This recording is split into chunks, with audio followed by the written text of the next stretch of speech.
Assalamu alaikum and welcome to morEwish cuisine. Simple bread wrapped around a spicy, creamy chicken, veggies, and cheese filling, coated with breadcrumbs. Great for snacks, picnics, or entertaining guests, and perfect for iftar. So let's go and see what we need for this recipe.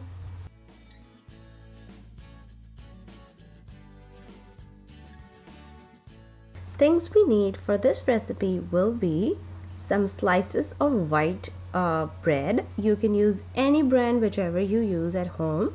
Then I have some chicken. I'll be using medium-sized chicken chunks. I will boil them with some green chilies and ginger and garlic paste. And then for the seasoning, I have some all-purpose flour, salt and black pepper. I'll be using some milk and shredded cheddar cheese. In terms of veggies, I have some chopped onions, chopped cilantro, and very finely minced green chilies.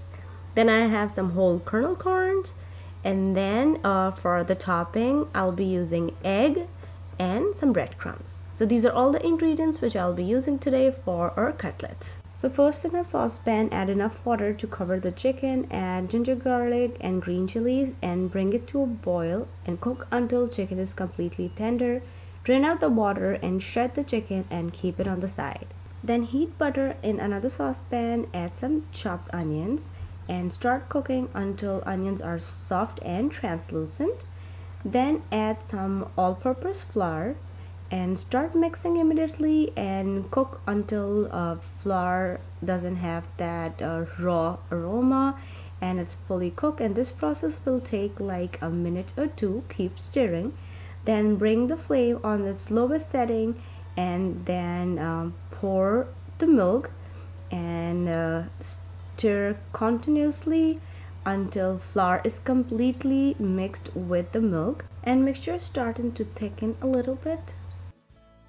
Then add some seasoning, salt and black pepper, some shredded chicken and corns. Now here you can add any other vegetable as well, like mushrooms, capsicum, bell peppers, green onions, whatever you like to add in there, or you can adjust the seasoning according to your taste as well.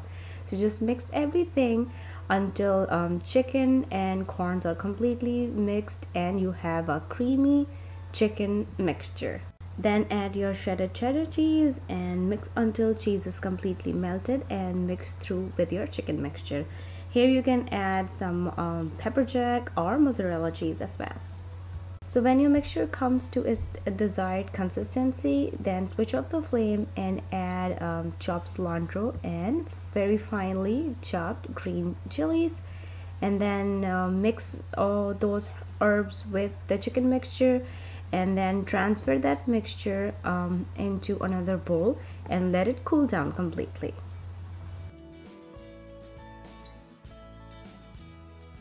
So while mixture is cooling a little bit, just take some bread slices and trim off the edges from all four sides and keep them on the side, but don't throw the edges. Just save it in a bag, keep it in your freezer, and then you will make breadcrumbs out of them. Then in separate bowl, crack an egg, add some milk like a tablespoon, and then mix thoroughly with the egg, and then keep this bowl on the side as well. And you actually need 2 eggs for this whole recipe. So everything is ready here for assembling. I have that egg wash, some breadcrumbs in a shallow pan, and cool chicken mixture. And then I have this tap water, which I put in the shallow pan, and I'll be using to dip my bread slices in there. So pick one bread slice and dip in the water, and then very firmly but lightly just squeeze out all the extra water from the bread slice.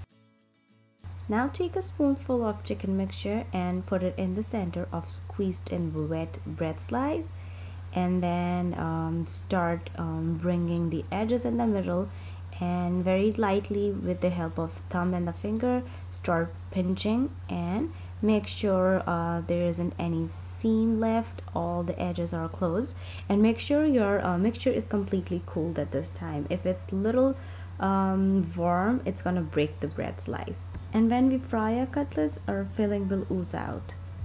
So when you're satisfied all the edges are completely closed, then take this cutlet and dip in the egg wash mixture and then dredge it in. I'm using fresh homemade breadcrumbs. You can use the store-bought as well.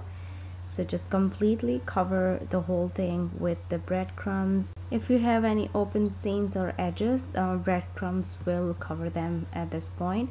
So just make sure that each and every corner is covered with breadcrumbs. Shape this cutlet again, then transfer it onto a cookie sheet or any straight platter, which can go in the freezer. So here I can make another one a little bit closer so you guys can see how I was doing it. So just take a bread slice, which is dip in water and then squeeze the excess water, then take a spoonful of filling and then start pinching the edges. Make sure all the edges come together and then dip in egg and then dredge in breadcrumbs. Make sure all the sides and all the whole thing is completely covered in breadcrumbs, and then repeat the same process with the rest of your bread and chicken mixture. Then you can keep them in the freezer until they are completely frozen and solid if you want to use later. What I did, I made a mistake. I forgot to put anything on my chopping board, so they were actually sticking on the board. So I let them sit out for like 5 to 10 minutes, and then with a sharp knife and very carefully just slide the knife underneath so they came out, and then I transferred them into a label bag and they are in the freezer for my iftar. So when it's time to fry them, just heat the oil on 350 degrees and transfer your cutlets into your fryer and fry them until they get very nice golden color on both sides. If you're using the frozen cutlets, don't thaw them, just take them out from the freezer and directly put them in the fryer. Be careful, the oil will splatter a little bit, but you don't need to thaw them. And here you can see the bread puffed up and they have very nice golden color on both sides. And then just transfer them onto a paper towel to absorb the excess oil. Crispy and crunchy from outside, filled with spicy, creamy, cheesy chicken and veggie mixture, all satisfying ingredients for iftar. So find some time and make these flavorful, crispy chicken cutlets. And don't forget to take a picture and tag me on Facebook, Twitter or on Instagram with the hashtag Ramadan with morEwish. And if you want to learn something else, let me know, leave me a comment down below and I try to make it happen for you guys. And please remember me and my family in your prayers. Ramadan Kareem, and thank you so much for watching. And if you like this recipe, click on the links to enjoy more recipes like this.